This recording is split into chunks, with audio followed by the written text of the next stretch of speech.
Well, shoot, we got a lot of stuff to talk about today. And we also got some big reviews. 2 reviews, Together and Fantastic Four. Both will be spoiler and spoiler free. Yeah. So. What? Are either one of these any good? I don't watch movies. You twins? Nah, we cousins. Well, I'm getting ready to watch a video. Really? What? Oh, just some scary movie. You like scary movies? Uh-huh. Well, that was a metaphor. Okay, you know, Max, sometimes I'm just riffing. Would you allow me to riff? As the leader, can I riff? Can I riff? Yes. We're back. Full episode. Another podcast. I'm Jake. I'm Nate. This is the Film Riff Podcast. God, you guys missed it. Jake just had a horrendous voice crack on the on trying to do the intro. We have like at least a 2-minute cut right there. Yeah, at least a 2-minute cut. We got we're usually a week behind on doing movie reviews because we always do the pod on Fridays the week after, but we got together like before it even comes out for most of y'all. Yeah, so we got an early. That was crazy, huh? Yeah, that was like every theater here had a early screen, even on Tuesday. Yeah, I know. We saw it on Wednesday. So. Yeah, dude, I don't know. I'll start off by saying like the marketing for Together has been the best Neon has done, and it has been fantastic. It's been great. Like Neon has beaten A24 in terms of marketing. You know, like how much they push their movies. They went kind of hard with Eddington. Ooh, A24? Yeah. Yeah, they did. They definitely did. They're more consistent though. Yeah, but in terms for horror movies, like I feel like it's really hard to market horror movies, but they're like really pushing this as like a date night movie. That's how all with, like, horror marketing is though. The show's like the theater, like shows everyone going. Yeah, but this one's especially because you got like Allison Brie and Dave Franco have just been hitting the circuit so hard. I saw him at the baseball game wearing the hoodie that's combined. Yeah. But then they messed up on the picture because you can see his hand hanging out of it. It kind of ruined it. Yeah, and then on the next photo, he's like more zoomed in, so it looks like you can't see the hand. Yeah, it was a good date night movie. Like I'll preface, for sure, 100%. Like we both took our significant others to see it yesterday, so it was a good time. Yeah, we planned on seeing it together, but we actually. No pun intended. Well, yeah, together, yeah. No, but I might have forgotten to buy my tickets until 2 hours before the movie started. It was a packed theater. Yeah, mine was also packed. So it was nice to see, even on the early screenings. Like it was pretty packed. So people were clamoring for this movie. I got a rant we'll get into when we start talking about that later on. Yeah, we'll get into the movie news first, but yeah, you want to start it off? Movie news? Yes, dude. Big one. As happy as I can be right now, seeing Weapons reviews come out and be absolutely perfect. Like I chose this as my most anticipated movie of the year remaining, and seeing it have 100% on Rotten Tomatoes, which obviously I shit on Rotten Tomatoes a lot, but seeing 100% on Rotten Tomatoes really gets my juices flowing. Yeah. Really gets me like excited. Man.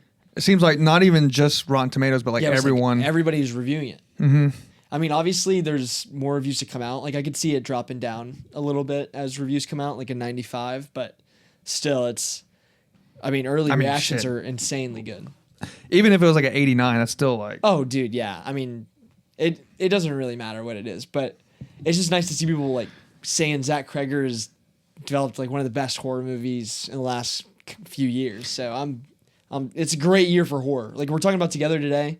But we got Weapons to look forward to next week. I could not be happier. And it's going to bring all of the audience. I think it's going to do great box office because you're going to get like the cinephiles, quote unquote. Yeah. And then you're going to get like the mainstream people because a lot of people, just from talking to people, like, oh, that's the Barbarian guy. I love Barbarian. You know, I'm going to see that. Yeah. And then you got Julia Gardner. You know, obviously big name. So like this is bringing like everybody into the theater, and it's a horror movie on top of that, and the marketing's been good. Like marketing's been great. Every movie I've seen, I think since probably March, I mean they've been showing this trailer before every single movie. I can't remember, is it Warner Brothers? I believe so. Warner Brothers? Oh yeah, it is Warner Brothers. Yeah, okay. I just checked. Yeah, so I mean I'm really hoping this makes it like a ton of money too. I feel like all the horror movies have been doing great at the box office in terms of like budget wise, you know? Yeah, I really, like I said, best of both worlds. It's a horror movie, and horror movies typically do good. Yeah. It's not getting swallowed up by other like big name movies right now, you know? So Yeah, I think it's going to do great. I think it's going to be a big movie. It's going to crush. Yeah. And you kind of cheated because you kind of read the script already. Yeah, okay. Dude went on Reddit. He was lurking in the Reddit no. comments on his. I read like the first 10 pages of the weapons and the Eddington script when they leaked on Reddit like months ago. So I hardly even remember what happened. No discipline with this guy. He sees the script right there. And he's like, I gotta look at it. It's like a kid like with a Christmas present. You kind of just rip open like a little part of the present, kind of peek it and tape it back up. Yeah, or like I pick it up and I shake it. Yeah, like, shake the shit out of it. This thing's heavy. It's like a dog going. Yeah, dude. I don't know. I mean, 10 pages of script isn't gonna ruin it. For You read me. the first act, bro. Don't lie. Yeah, but it's. Oh, you really did the whole first act? No, not Okay, the first. okay. Bro, the script's longer than that. It's like over a 2-hour long movie, I think. So it's a long. I know you're like under exaggerating. Or you're like, yeah, I read 10. It really was like 40 Yeah, I read the whole. Yeah. I just read the whole thing. It's like my dirty little secret. I'm like, I know how it ends. I'm Hey, gonna spoil it sometimes for everybody. they'll switch it up. Like they'll leak like a fake one. Yeah, Like that Eddington, is well, true. not a fake one, but they'll change a lot. Like Eddington, I guess like a lot was changed in it. Well, the Eddington script, whenever I read it partially, and then all the people who I saw talking about the leaked script, they were talking about how it was like, oh, this isn't a zombie movie like we all wanted it to be. Oh, yeah. It's a COVID movie. See, that was true. You think that was a fake leak, or was that just somebody just did that and it just caught fire and everyone just believed script, it? I feel like portions of scripts leaked all the time. Same as like news and everything gets out. You know what it was? I found out how that got started. It was in the leak where someone just says zombie. Yeah. And everyone just someone took that and was like, oh, it's a zombie movie. And everyone just caught wind and just went off. And it was just like a couple lines where they mentioned the word zombie and everyone just like, oh, it's a zombie movie. Isn't that funny? Dude, I almost wish it was a zombie movie.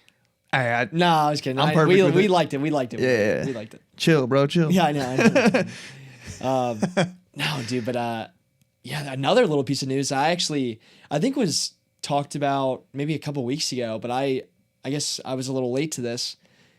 Lo and behold, but Zack Cregger, director of Weapons, is apparently also making a Resident Evil movie. Like he's already working on the script and is confirmed to be working on it for Warner Brothers, I think. That's sick because I like Resident Evil. Like Dude. they all kind of like the first two I like. Well, the first one I liked, and then there was like another one I watched that I was like, it's all right. I think all those movies are absolute dog. Even the first one. Yes. You gotta think. Okay, it came out. I will say the one scene I do like in that movie is the laser sequence. That's cool. And they're like, all the guys are getting chopped up with the laser wall. I don't know, but it's so corny. It's not Resident Evil at all. I have never rewatched it, and I never will, for the fact that I'm like, ooh, this sucks ass. You know, like I Yeah. don't want to rewatch it. So like You don't as a want it to be kid tainted. watching it Yeah. and being like a Resident Evil fan and just coming out, you know, it's an R-rated movie. It had like the cool music in there. It had like. I think it had like "Let the bodies hit the," it had all that. It had a Kill Switch Engage on there. It was just cool. So like, if I watched it now, I'm sure I'd 100% agree. So I will never rewatch it. Yeah. Dude, I just like, I fucking hate those movies so much. And the director of those movies is like one of the just biggest like cornballs of all time. He's married to Mia Jovovich, I'm pretty sure. Who is it? Like, It's like- what's another movie he's done that Dude, you at the top of your head? one of the, well, he did all the Resident Evil movies. Paul W.S. Anderson. Yeah, dude. He's done Event Horizon, which is a decent movie, but he did like Death Race, Pompeii, which is awful, Alien versus Predator. I'm out. Dude, he is like one of the worst fucking directors of all time. And it's just like, It's not what you know, it's who you know, huh? yeah, exactly. I can't get behind his movies. He's just like such a corny early 2000, I just hate the types of movies he's making. I just despise. Just trash. Just huh? trash. Absolute trash. And But now we got someone worth the shit. dude, now we got somebody worth the shit actually making a Resident Evil movie. And I don't know. I think we've talked about it on the pod before, but I'm a massive Resident Evil like video game fan. Mm-hmm. I've You played. get that from your dad, huh? I get he that from my loves dad. them, dude. Yeah, I grew up watching my dad play the OG and like the second and third one. Dude, the first one. Have you played the first one? Yeah, I played the first one. The scariest one. Yeah. No. I mean, because of the graphics, it's hard for me to be scared. more so. Dude, okay, put yourself in this But time. the dogs jumping through the windows and Bro, the opening zombie- scene, it's like real people, like running through like the fort or the woods. And I 'Cause was, they do the actual movie clip, yeah. bro, I'll tell you this, the second one gave me nightmares almost. Like I remember being like, I don't want to go to bed because I'm scared. Nemesis, the big giant figure like following Leon throughout the police station.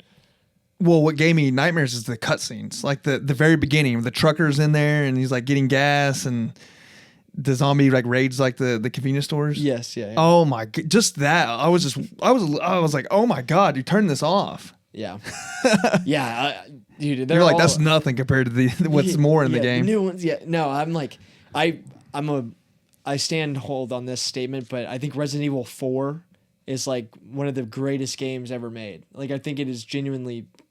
Why are you making that fucking face at me? Greatest game ever made. One of the greatest games ever made. Like top 10 greatest games ever made. I mean, if that's it's a niche game. It is the best survival horror game of all time. Give me a counterpoint. Give me a counterpoint to the. I mean, I can name like 4 games off the top of my head right now that's better. Survival horror. Okay, in that genre specifically. I say it makes top 10 games of all time because it is the best survival horror game ever made. I'll have to get back with you on that. That's crazy. I'm not gonna let dude. Resident Evil 4 is one. Dude, what are you talking about? Have you played Resident Evil 4? No. Okay, so bro. Oh my god, dude, you have. But saying top 10s like that's like I mean there's like goated games out there, dude. I'm getting a little offended now. You got all the Grand Theft Autos. Okay. You got Red Dead. All of the Grand The Theft Last Auto, of Us. all of the God of Grand Theft Autos Wars. Do not beat Resident Evil 4. Bro, Vice City on San Andreas. Grand Theft Auto 4 or 5. Yeah, I don't know. I don't think so. I mean, GTA 5 beats it, but like it's so different. Okay. GTA 4 is ass compared to that game. That game's very detailed, dude. GTA 4 versus Resident Evil 4 is like not even an argument, bro. It's hard to argue them because they're just 2 different games. It's like You've never even played. So you're saying they're not 2 different games? They are 2 very different games, but like you've never a- even played Resident Evil 4, so like you don't even know what's up, man. It's just I'm not into survival horror, dude. Okay, well shit then, there scares you me. go. Okay, what There about you Dying go. Light? I'd put Dying Light above that. Fuck no. Have you played Dying Light? Yes, and that game is. I do not care for that. The game. first one? Yeah. Oh, bro, You just like parkour. that shit was cool. You just like parkour. no, it was No, scary, dude. No, but like, I stand with my statement. We can agree to disagree. No, I can't argue with you on that. You're right. It was just for argument's sake.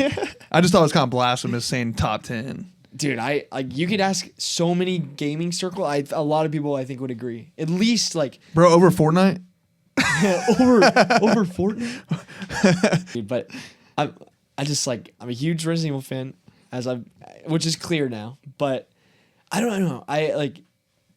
There's a curse on video game adaptations in general, and I think Resident Evil specifically is proven to be like very unadaptable. But I'm really hoping with somebody like Zack Cregger behind, with one fantastic film and another seemingly, hopefully on the horizon, like amazing film. I guess we'll know once we see it. But if he's behind the helm, like I really do trust it that he'll do good by it. The only best example I can think of like someone who can do like a video game adaptation was like Fallout, and that's because they didn't follow like the story. They did like their own thing. Yeah. So maybe Resident Evil did that also though. Yeah, but it was just so bad. I know. So bad. Okay, so here's my question. I don't know how much of this movie you know. Is it a reboot or is it like? No, I think he said in an interview he's doing like a. What do you mean? Well, I thought they were continuing on from the Resident Evil. Oh no, wipe slate clean. Okay, so technically a reboot. Yeah. Okay. Well, I don't know. I mean, they did. Did you ever watch the Resident Evil show they did on Netflix?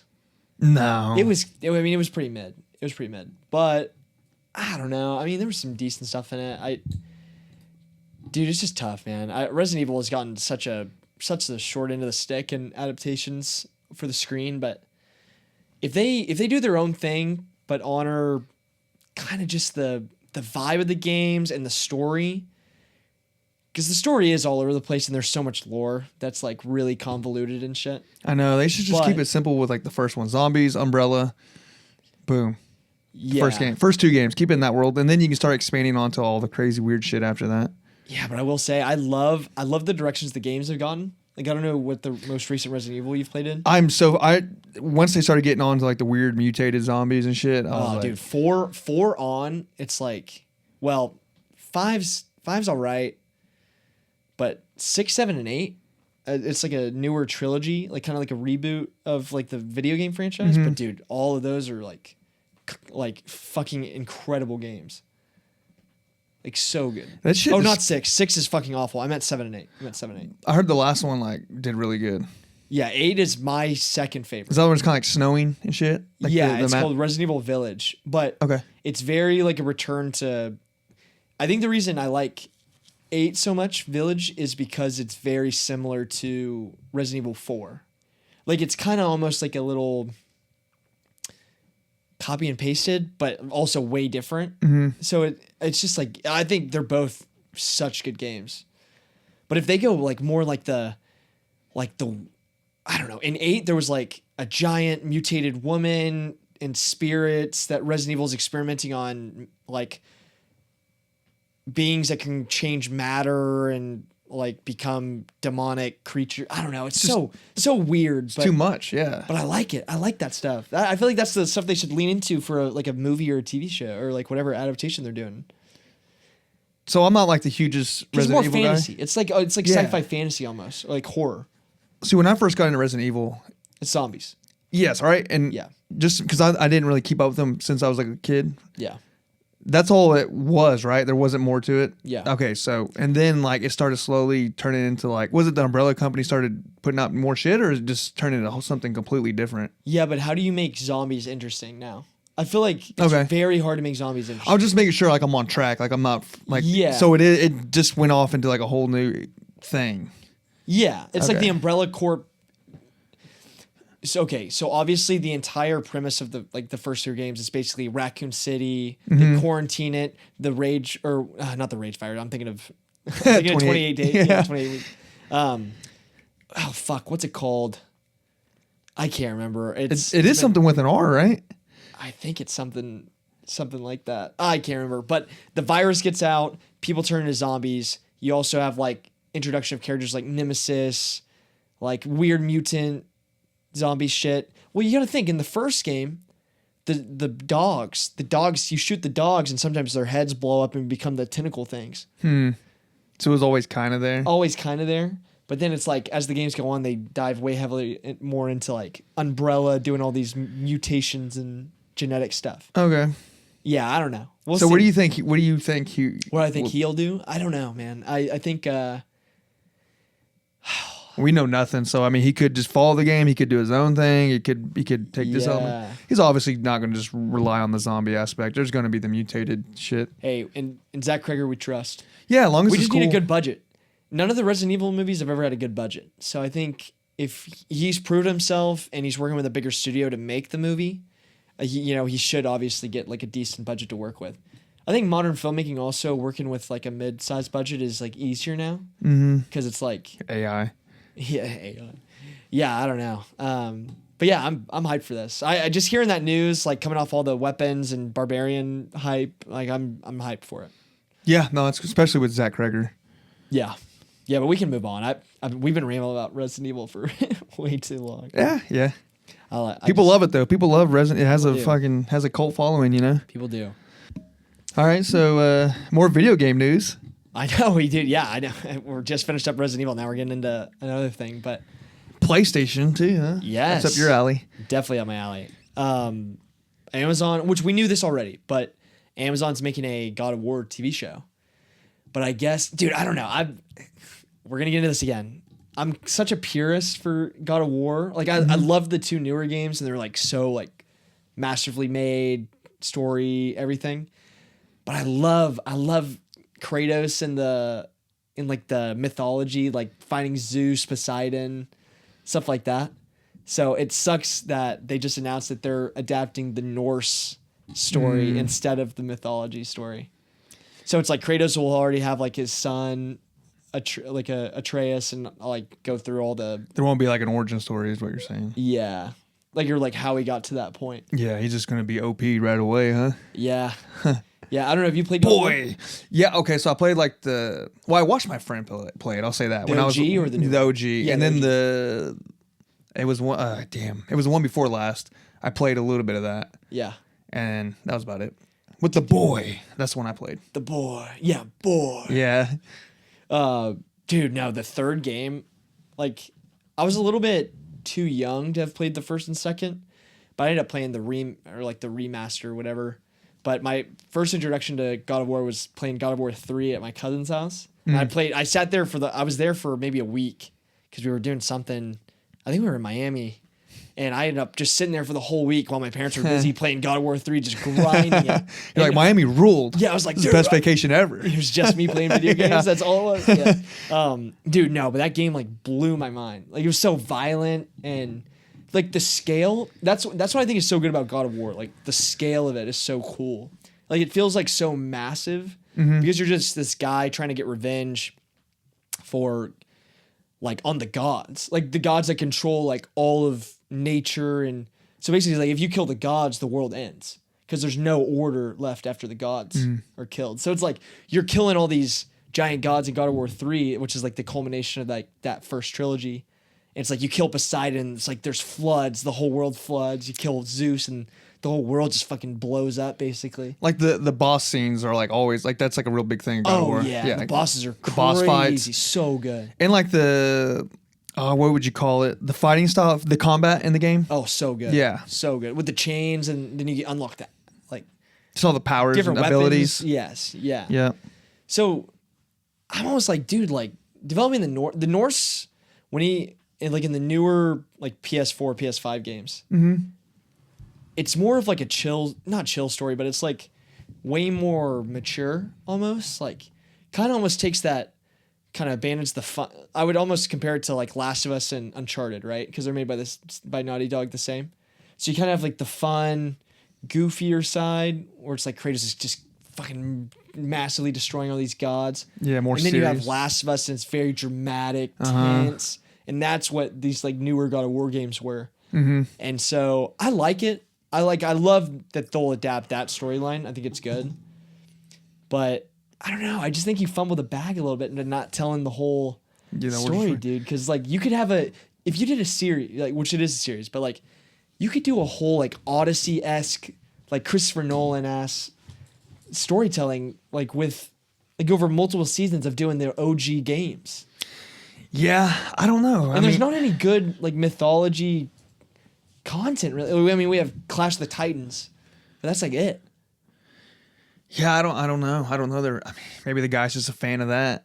Yeah, the newer stuff. Yeah, I don't know. But it's probably more relevant to fans now. Like, or maybe Amazon was like, just get to the point. Maybe they're thinking the fan base is going to be like everyone already knows everything. Yeah, but it's an opportunity to like get into like people who don't know it. Yeah. Or I guess if you don't know it, you don't really give a shit. They'll explain something enough. Yeah, that's true. I mean, it gives them more of a bond to the character because I mean, when you look at the new stuff, it's Kratos has a son, and his son has this big I don't want to, spoiler alert for the game is your warning, but Atreus ends up being Loki. Oh and yeah. So there's like this huge like the son is actually Norse, like a Norse god. So he's like battling his like who does he belong to? Yeah. Does he belong to his father, or does he belong with the rest of the gods who are shitty and awful? And so he's kind of pulled both directions. So it's like a very intriguing story, and Kratos has to like fucking fight all these guys, and it is cool. But the battles in the newer games are nowhere near as good as the old games. Yeah, but they can make it better. Yeah, they could. You know what I mean? They don't have to go. I don't think they'll play on to the game to the point. Like the fight scenes will be a little different, probably. Yeah. Well, they have to be. Yeah. I will say I just don't know how you make Kratos in live action. He's just so iconic as a video game character that it's. You throw on what's his name? Damn. Dwayne Johnson. No, The Rock, baby. Come on. That's what I was thinking, but no, the other Batista. Oh, he might be too old. The Rock's older. Yeah, The Rock. The Rock's not older than Batista, is he? Well, if I'm going off when they started wrestling, Rock was way before Batista. Yeah, Well, I guess Drax is kind of when David Bautista is like all in the green. That is kind of the quintessential like. It's kinda more build. movie magic. Yeah, if you did green to white. What about Aquaman? Kratos. Yeah, Jason Momoa. He's not not as- a good enough actor, bro. Yeah, He's not a good enough actor. He's too well. David Bautista can act. Yeah. Jason Momoa is not good. You don't have to be the perfect actor for this. You just got to look cool and sound cool. Boy. Yeah. What? Just got to have that deep, cool voice. Yeah, that's true. You just got to be intimidating. You got to be a badass. Dude, ultimate badass. Kratos is like I know, ultimate I know. badass. Goldberg, but he is way too old. I don't know if you know Goldberg. Goldberg? He's wrestler? way out of his prime. Stone He's Cold? a wrestler. Stone Cold? Think of Stone Cold like even more jacked. That was like Goldberg. That's funny. Yeah. Dude, have you ever seen Kratos' voice actor? No, is he like his name's Christopher Judge, but bro, he is massive. Oh, okay. Good. Oh, he could be Kratos, but I think he's just he's not really like look at this guy. That's just not what I huge. was thinking. Not what I was. Yeah, not what I was thinking. Look how big he is. That's better. Yeah, he's huge. Still, I was thinking like a bald dude with like, I don't know. He could shave his head. Yeah. I don't know. He's a little flabby though. He could get big, bro. He let my boy get big. Or you're wanting him to actually act? Do the acting? Nah, Bro, there's not really a lot of instances where I feel like I've seen voice actors act. No. Not really, huh? Nah. I can't think of any. Not a lot. Not a lot. Mark Hamill. That's about it. No, but I don't know. Are you would you be excited to see a God of War TV show? For sure, I'd give it a try. And I'm not like a huge, I'm not a PlayStation guy, so it's like I'm not like I haven't kept up with the games as much, but I know all about it. I know it's a big game. It's so considered one of the greatest games. Every time it comes out, like it's in a competition huge for deal. Game of the Year. Yeah. So I think it beat out Red Dead Redemption 2 when it came out, which pissed me the fuck off because I thought Red Dead Redemption 2 totally deserved it. That was a tough year. It was a good year. It was a good year. But God, dude, the return of God of War was like a moment. It was a cultural moment. Yeah. So was Red Dead 2, though. Dude, to this day, see, here's my problem with PlayStation games, and God of War falls in this category. They're all like games that like they're not replayable. Like you kind of beat it, and then like you play it for like a week or two, and then you're done with it. Whereas like Red Dead Redemption 2 is like, dude, you can just play that game forever. But PlayStation games are just like, I just think the storytelling for PlayStation games great. is so good, dude. And that's what to me makes such a great game is like, how do you balance the cinematic with, I don't know. I'm also not a big online game guy. I'm not even talking online. I'm not talking about that aspect of Red Dead Redemption. Which is like straight story video games. Yeah. Like, I feel like for me, that's just what I grew up playing. So that's just like what I'm into. And that's like very cinematic, like very movie-esque. So I think that's why I like them so much. But then you're done after a week, depending on how much you grind it. But it was such an experience. It's a great week. Like, I'll say Last of Us 2. I know a lot of people hate it for some bullshit reasons, but what an experience. Yeah, one of the greatest. Like I could not wait for the cutscenes. Yeah. And that's my favorite game. One of my favorite games of all time. Yeah. Just for that. Just the storytelling. Yeah. Man, like I would tell Paige, I'd be like, Paige, get in your cutscene. Like pause it, get in here. See what's going on. Yeah, watch this. Watch me play, babe. I don't know what I feel like PlayStation games just look so much better. Like I don't know, like I think there's just so much more time and care put into them that it's like they're just like unbeatable. Compared to Xbox originals or just games in general? Xbox originals for sure. Yeah. Yeah, they have it. I mean, they're just now. What does Xbox have? Halo? That's it? As far as originals go, yeah. I mean, there's not like, I mean, they're starting to buy IPs now, so they got that, like Starfield and. Yeah, I'm not a big Xbox original guy. Yeah, that was so lame. Bethesda releasing a strictly Xbox game. Well, they own them. Starfield was crazy. Well, Sony started doing that shit too. Yeah, that's fair. You know, they own Sucker Punch. Yeah. Yeah. Hey, we got Ghost of Tsushima still too. Hey. Yeah, I never really got into that. I tried to. I got into it late, so it wasn't as like. Ghost of Yotei comes out soon. So I don't even have a PlayStation, so. Yeah. Dude, we're like. I know it's video game heavy. Off on the video game heavy stuff. Yeah. Maybe we'll pull in some video game fans. Call in if you're listening. Tell us if you want to hear more. If you want this to be a video game podcast. Yeah, we'll start a separate channel. For Game Riff. Yeah. Game Riff. Yeah. Well, we can get back into movie stuff. We got one more TV show thing to talk about. That's an IP as well. but the new It series. Oh, the trailer okay. came out. Yeah, did you watch it? I know I know I sent it to you. Okay, if you sent it to me, then yes. Was it like 4 days ago, 3 days ago? Yeah. Okay, yeah, I saw it. Dude, I'm kind of for it. I know I was kind of shitting on HBO for doing the IPs the other day or on one of the last pods, but I think I'm like, this show might be good. Oh, it looks so good. Like just like the budget and like, I don't know, just kind of that 50s vibe, but with the kids, like, it's like the Stranger Things effect, you know, a little bit. It's like kind of that same but feel. more horror. Yeah, but more horror. Also, it comes around Halloween time, like I said before. Like, Yeah. I love that. Like, I'm gonna be so tuned in every week. Yeah. I'm gonna have my house decorated with Halloween stuff. Watching Pennywise. Yeah. Torture some kids. You know? Yep. I'm got the, carving pumpkins, got all that going. Then I turn on Pennywise out there. We're locked in, dude. Halloween's gonna be lit. Yeah. No, I agree. I might be shooting a fat blank here. Whoa. But yeah, I know. I might be shooting a fat load here. But there's not a lot of great horror TV shows. Like, I really can't think of many that are like straight horror. Like to come out consistently, or like just overall in general. Well, you got American Horror Story, which is the most middest show every year, and I always get hyped for it. And then it just always it just drags on, dude. Yeah. And I'm like, all right, 3 episodes in, I'm out. Yeah, that comes out like week to week. Like, well, hell, it ends around Christmas time, I feel like. Yeah, it does. Yeah. Haunting of Hill House, that's a great The first show. season. Yeah, the first season. I think we already talked about that. Yeah, we Second did. one, it being a chick flick. But then there's really not a lot of horror TV shows that I can really think of. I mean, Last of Us, I wouldn't even put in horror as much. I mean, it is, but I don't find it's not scary to me at all. But like, it's fucking creepy. Like, it's since I was a kid has always kind of terrified me. So it's like kind of having that as be a TV show and something that's leaning more into the horror, like horror vibe, like around October. I think that's gonna be such a fun experience for so many people. Yeah. Like, I think there's gonna be so many people that like aren't a fan of the It movies.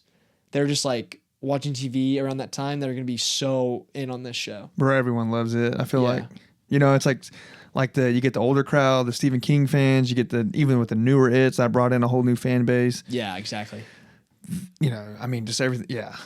And it's like I said, it's probably gonna be like the only worth the shit, big time mainstream horror movie or TV series that's out. Yeah. Did you like the newer movies? Yeah. I mean, they weren't like, they're all right. I wasn't like in love with them. I like the first one a lot. The second one was a little bit more goofy, but I did like it. Yeah, I did like it. But it was like one of those horror movies that I would just fell into all the other horror movies where it's like, it's not like really scary, but it's like fun to watch. Like I look forward to it, but I wasn't like, oh my God, I'm scared, Yeah. I'm here for it though. It's kind of weird. This is a topic I'm going to bring up, and I don't know if you'll agree, but the problem I've been having with a lot of movies recently is pacing. Like, I feel like I'll watch a movie that I'm really anticipating. For example, this is something I'm going to bring up more in like Fantastic Four when we talk about it. But pacing's been really disappointing for me, even with like 2-hour-long movies. And so and that's something I felt about like the It movies. Like they'll rush it at the end. Yeah, like, or just like the whole story feels rushed and like not, feel like it's not fleshed out enough, or it doesn't let it breathe, Mm-hmm.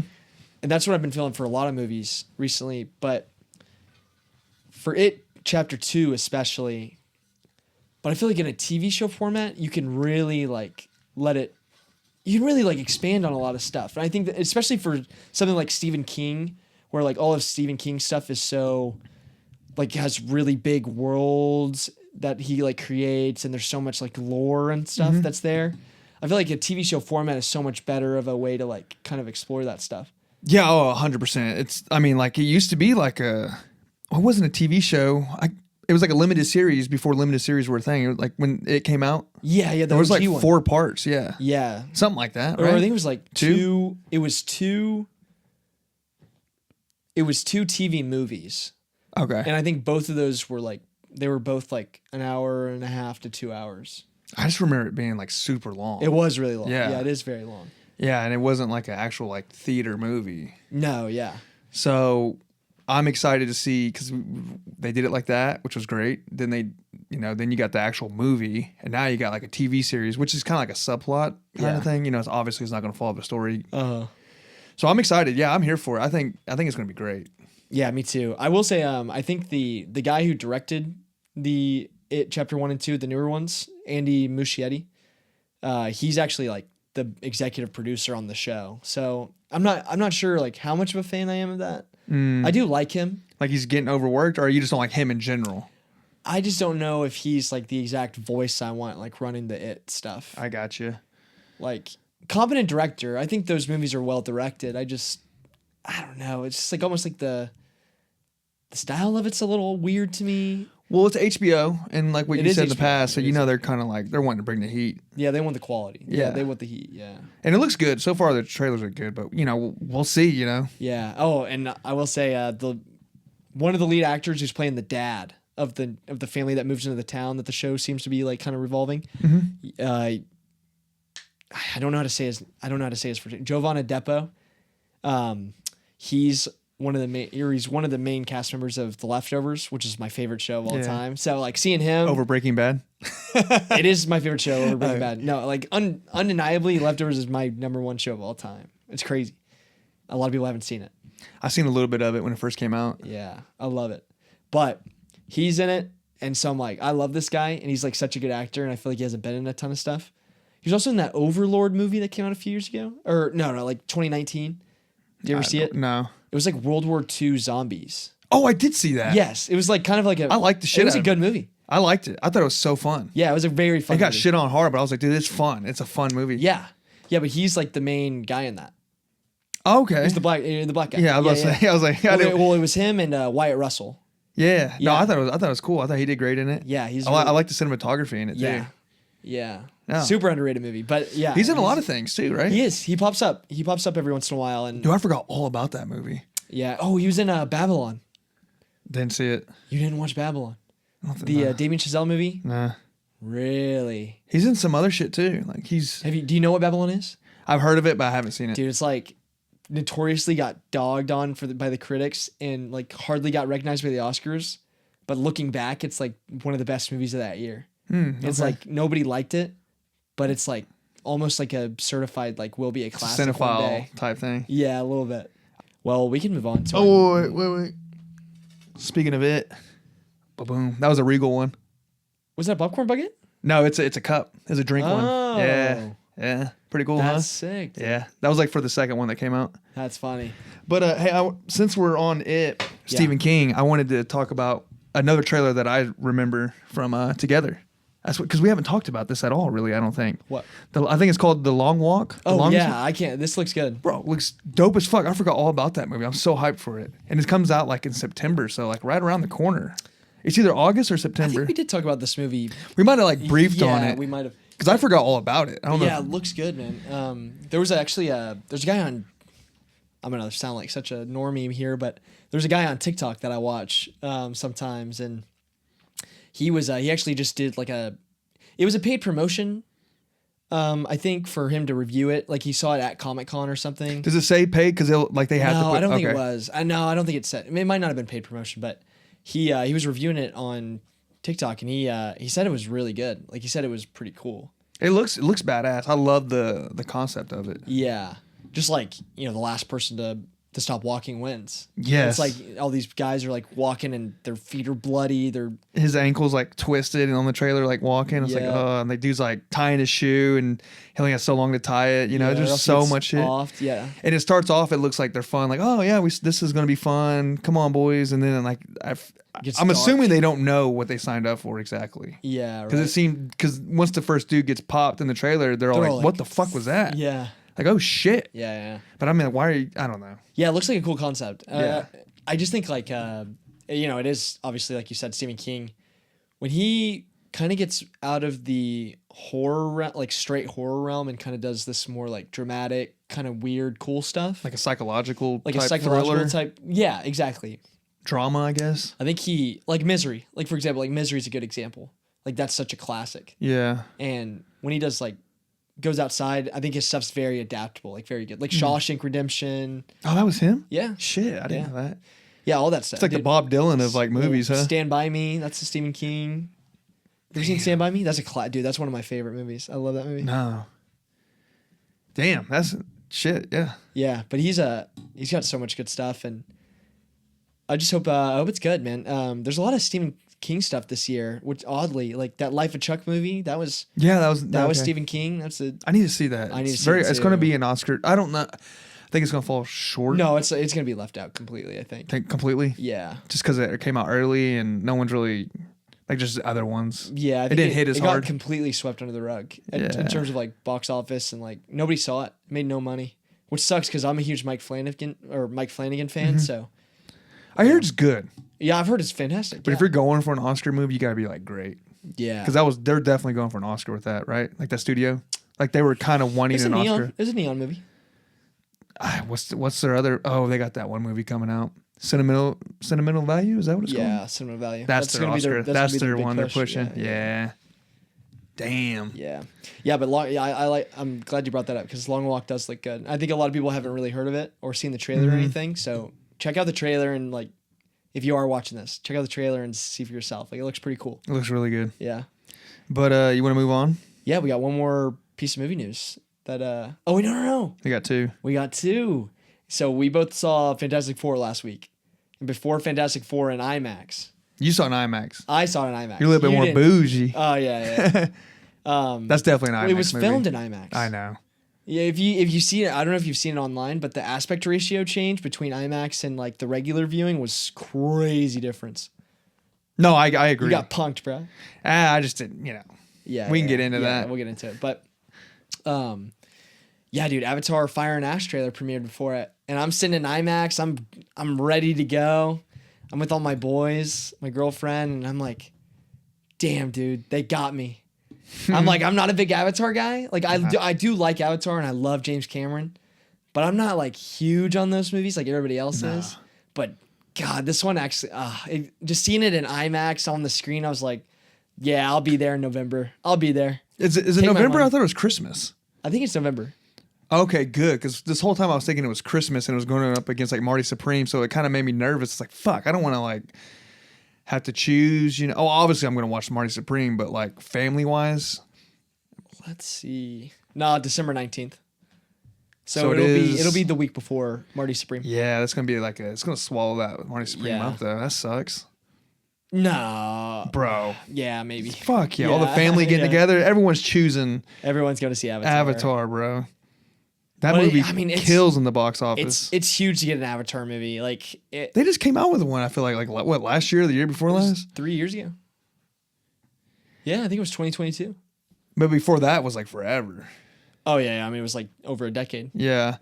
I'm okay with them. I hate the story. I think it's too cookie cutter. It's just so shitty. I mean, obviously we know. But I don't care about that when it comes to this. Obviously we know the story. Like we're there for James Cameron. We're there for the visuals. We're there for Pandora. I agree. That's exactly. So like as long as it looks cool, I'm there for it. So I'm going to watch it in IMAX. Yes. With the glasses on. You have to. Eating my popcorn. Yes. Big theater. It's just an event, dude. Like there's not a lot of movies that are true cinematic events. Like I kind of put you could argue the Marvel movies are definitely. I mean, yes, a but good one. Yeah, or not even the good ones, but like something like Infinity War, Endgame. Yeah, those were big events. All the other Marvel movies are that are setting up for something big like that. Yeah, not really. But I know what you mean. People dressing up. Yeah, dude. Like Star Wars: Force Awakens. That was an event. Like, Harry Potter movies. That's an event. Yeah. Dude, people dressed up for that shit. Yeah, Deathly Hallows Part 2, building up to the finale. Yes. That's a good point. Yes, I agree with that. But it's not even like the franchise films. It's like the culmination of the franchise films. Like you gotta stand out, and you gotta be a huge movie to get people that. This one's like a fire one, right? Yes. Okay, that's cool. Yeah, it seems like what the story was for like what the trailer showed was the humans, like the general guy who's been in the last two movies or whatever. Yeah, they're trying to pit the tribes against each other, and it seems like the water tribe and the earth tribe who were like kind of together, or like the going against the fire tribe. So it's gonna be like them pitting each other against one another and like fighting. If I'm going off Pokemon, the water should win. Going off Pokemon. Oh, Yeah. Squirtle versus Yeah. Charizard. Yeah, well, water is like yeah. like the grass is the land one. Whatever. Would you say Yeah, water? but you might not be near water when you go to the Fireland, bro. Yeah, that's true. You might not be at the ocean. That's If true. they were if they're the fire tribe, they're definitely not chilling on the ocean. Damn. I don't know. As long as I it don't looks know. cool. Yeah, I'm not even going to really pay attention. I'm probably just going to be I don't give a shit, right? Yeah. I'll admit it. When it comes to this, you'll ask me after the movie, like certain things. I'm like, I don't know. It look cool. Yeah, that's fair. That's just where I am with Avatar. I that's- can't pretend like it's a good story. That's fair. That's fair. And I'll hate it if I do. If I sit there and try to like actually like, ooh, this part, I was like, just give me fucking alien tits in my face. Yeah. Zoe Saldana, baddie. No, I agree with you. Yeah, I mean, I don't really have much else to say about Avatar. I mean, it's coming up in December and it looks pretty cool. Gosh, I guess we can. Well, before we get into our reviews, I actually wanted to talk about a couple of things that you actually missed and didn't get to see before your screening for Together. Okay, obviously, before we talk about Together and get into our review for that, they dropped 2 trailers. Neon dropped 2 new trailers for 2 of their other horror movies coming out this year. And one was for Keeper, the new Osgood Perkins movie that we've talked about on the pod before. Excited for that. November. Yeah, well, actually, let's talk about that one first. Okay. You didn't see it. Yeah. I Okay. feel like I already saw it though. I mean, we saw the Keeper teaser after the monkey, right? And then we saw another like little short 1-minute trailer for Keeper a couple weeks ago. Mm-hmm. Before this one, literally like it was a 4-minute trailer, and it was Tatiana Maslany, who played the mom in the monkey, right? And her husband in the film. They're going on a trip, and the first part of the trailer, it opens up with her name. And then you see like the whole movie trailer through her perspective. But it was so cool because they gave you a double trailer, because they do the trailer from her perspective and then they give you the trailer from the husband's perspective. So it makes the husband from her perspective look like the villain, and then the husband's perspective makes her look like the villain. Oh, okay. So it was like this weird like dichotomy of like who's actually evil in this. That's badass. Dude, it was cool. Like I've never seen a trailer done like that. I thought it was genius. It was Is so the movie good. going to be like that? I don't know. I have no clue. Because a recent movie that I can think of that's similar to that is that one, like the not Mark Wahlberg. God damn it! It's like the King Matt and Damon? Queen days. Yes, you know. What I'm talking about. The Duel. Or, Yes. No, it's not. It's fuck. you're close. It's not The Duel. It's the. All right. We're back. We couldn't think of the name. The Last Duel. The Last Duel. Yes, that was a great movie. Yeah, kind of doing the different perspectives. Yes. Where Oh, Matt Adam Damon- Driver too. Yeah. What about him? No, he's in it. Oh yes. Yeah. He's like the Yeah, Matt Damon, Adam Driver. Adam Driver, and then Jodie Comer. Okay. Yeah. Yeah, dude. That and I love that. I love that. Telling 3 different stories. Yeah, telling the 3 different stories, 3 different All perspectives. different It's cool. perspectives, It's yeah. a cool thing. So we'll see if Keeper's doing the same thing. That's pretty cool. That's interesting though. Yeah, but dude, I was with my girlfriend last night, obviously seeing Together, and I was like, oh, dude, like no way, like this is a new trailer, like watch. She's like, whatever. She was like, what? Yeah, what is this? Like, I don't know what this is. No, dude, but it got me more hyped for it because I like the monkey, and I like Osgood Perkins a lot. And I think he's got a good thing going right now. Like he's got a lot of popularity building and hype. But Keeper was something that like obviously I haven't heard a lot about, but for some reason it wasn't generating a lot of hype for me. Like I wasn't that excited for it because I knew it was coming out this year. I was kind of just like, oh, like another Osgood Perkins movie. Like we're getting so many back to back. Like I don't know if this is something I should really like be craving for, but nah, seeing that trailer really got me hyped for it. I think it'll be a good one. Did you get a horror vibe or more like a long legs thriller? Definitely a horror. Okay. Vibe. Definitely a horror vibe. Nice. Yeah, it was like it almost seemed supernatural almost. Okay, good. Yeah. But right after that, they dropped so nobody really knows what the movie's called until or nobody really knew about this movie until today, but Shelby Oaks was the next trailer. And I will preface this. So there's a movie reviewer on YouTube that I've been watching since I was in 6th grade. And he's like my favorite guy on YouTube. Chris Stuckman. He's a movie reviewer on YouTube, and he's like my favorite movie reviewer. I've been following for basically over a decade, man. And he's always talked about wanting to make films on his YouTube channel. And he finally made a movie, like raised the money himself through Kickstarter. Damn. Got the money. And you know how hard it is to like go from YouTube to making movies, especially as a movie reviewer. Like I feel like that's got to be crazy to do. But he ended up getting Mike Flanagan to executive produce his movie, and then like got more budget, made the movie years ago, and then finally premiered it, and Neon bought it, and now Neon's pushing the advertising for it like crazy. Damn. Dude, so it's like it's almost like. So what was the trailer like? So the trailer was like legit, man. It was like an actual full length 30-minute trailer, and it was like this girl Mia is looking for her sister, doesn't know where she went, and it's like in this small town of Shelby Oaks, I think, and there's just like some supernatural like weird shit going down. But it's crazy because obviously I'm a huge fan of this guy, right? I kind of was expecting the movie to be kind of like low budget, like didn't really know about it. I wasn't sure in his like filmmaking ability. Yeah. But seeing the trailer, looked pretty good. it looked pretty good, and I'm like really in on it. Dude, I'm so mad at myself because I feel like these trailers were there and I just zoned out or Yeah, something. you just weren't vibing with it. That makes me so fucking mad. Yeah.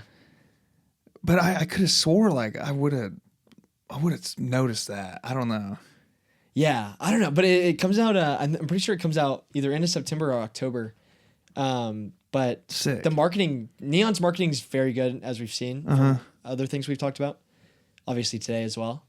But them pushing this movie so hard and being a fan of him, I'm just like, it's like so cool to see, Yeah. you know, like And it's by a studio we trust. exactly, yeah. And so it was just a really good trailer. It looks cool. It looks interesting. So Sick. yeah. So something to look out for. Something to look out Another for. movie I need to add to my list of movies to Yeah, in watch this year. 2025. Yeah. Yeah. I made like a whole like list because like people ask me like what movies are coming out and I'm like I can like and when you put me on the spot I'm like Fantastic Four and Superman. Yeah, You know? yeah. 28 years later. Yeah, just name like mainstream movies. Yeah. But yeah, no, that's cool. I love when these movies come out. We can just briefly mention it because it just came out since we're on that topic of new movies. Twinless, that looks pretty good. Yeah, that looked pretty decent too. Yeah. I don't know much about it, like other than like I want the movie, but like the actors and who's behind it and all that. Yeah, they dropped that trailer. This morning, right? No, it was 2 days Yesterday? ago. Yeah, It was okay. like 2 days ago. But Looks really good. Yeah, Dylan O'Brien's in it. He's a good actor. I've been following him for a long time. He was in the Maze Runner series and stuff. But yeah, it looks pretty cool. Kind of like initially trailer showed it to be kind of like a weird, quirky comedy, maybe like not a comedy, but kind of like a quirky movie about two guys who had lost their twins and are connecting with each other. But then it slowly kind of devolves through the trailer into like more like there's something, sinister, like something's going on here. But then I don't think it is though, because then it went right back into like the. No, but I think it is. I think it is supposed to be because it's he's like, what did you do? Did you do this? You know, like really twisty, turny, Yeah. thriller, like more thriller. But as the trailer went on, it went back to like the feel good drama. Yeah, Did so you it's get kind that? of like it was playing with tone, definitely. Yeah, I think it's just like a genre film, right? Would you say that? I'd say. Or you think it falls what drama? I don't know. Probably genre bending. Yeah. Yeah. I think it looks very Pretty like cool. interesting. Yeah, I pretty think if the dialogue's good, Yeah. then I think I'll be one of those movies. I'll be like, damn, that was damn good. Yeah, that was like an interesting film. Yeah. Yeah. Yeah, but that's definitely like on the like less mainstream movies. But something we're definitely like piqued our interest, so we're definitely looking out for that as well. Well, it's like a straight dude being best friends with like a gay dude. That seems like to be like the big point of the movie because they mention that throughout the whole thing. Yeah, but then I think it kind of turns into like, oh, like something's going on with their twins, like maybe something they did with their twins was bad or. Yeah, well, yeah. Who knows? Yeah, who knows? But yeah, no, it looks cool. So keep on the lookout for that. It's another movie you probably haven't heard of. Yeah. But I guess, yeah. I mean, talking about those 2 trailers I was talking about, we can go into together. Non-spoiler part. Okay, we'll go that way first. But I want to hear your thoughts first. Okay, so let me give you my little rant Okay. on my theater experience, right? Oh, so dude. it's a smaller room. They put it in the smaller room because it's like a Wednesday, right? And I don't think that they weren't anticipating this movie being as big as it was. Completely sold out for the most part, other than like the first 2 rows. Yeah, I went to get my tickets so we could see it together, and I didn't. They were all gone, so I was like, "Fuck, I gotta see it somewhere else." Yeah, it was packed. So I'm on the aisle, the end, the aisle. Yeah. So right off the bat, I'm like, when the lights get dark, like I got the exit sign, like kind of like glowing in my face a little. I got the waiters, because people are ordering food non-fucking stop. So like the waiters just non-stop walking up the aisle. I just see them. This is why I don't go there. Bro, I've never had this problem before though. Typically I don't get this. It's just because it was packed, I wasn't anticipating this either. So this guy sitting next to me, he orders French fries. I'm like, okay, cool. It's during the trailers. It's like they bring out a little thing, it's French fries. I'm like, not a big deal. He'll be done with this shit before the movie starts. Cool, whatever. Right? He's chowing. He's done with it, right? Yeah. I'm like, oh, okay, thank God. As soon as the trailers are over, the movie starts, the waiter comes out and gives him a fucking quesadilla. A quesadilla, bro. Yeah. And he's eating it like...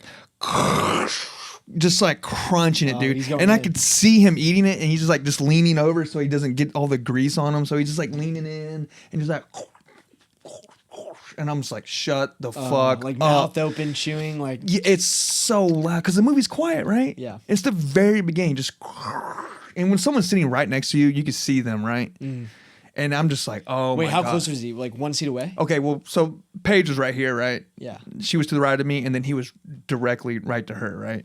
Oh, damn. So she was getting the worst of it, but I got my left side where the aisle is, where all the waiters just, because the movie just started, so just everyone's come in, food's it's just nonstop, right? Yeah. And they're brushing up against my chair. The exit sign's right here in my face. The guy's crunching. There's just so much shit going on. I was like, I might have to like leave and just watch this movie another day. Like I was getting so mad. Yeah. And then he orders a fucking Coke, right? Just the largest fucking, like the size of this Superman cup.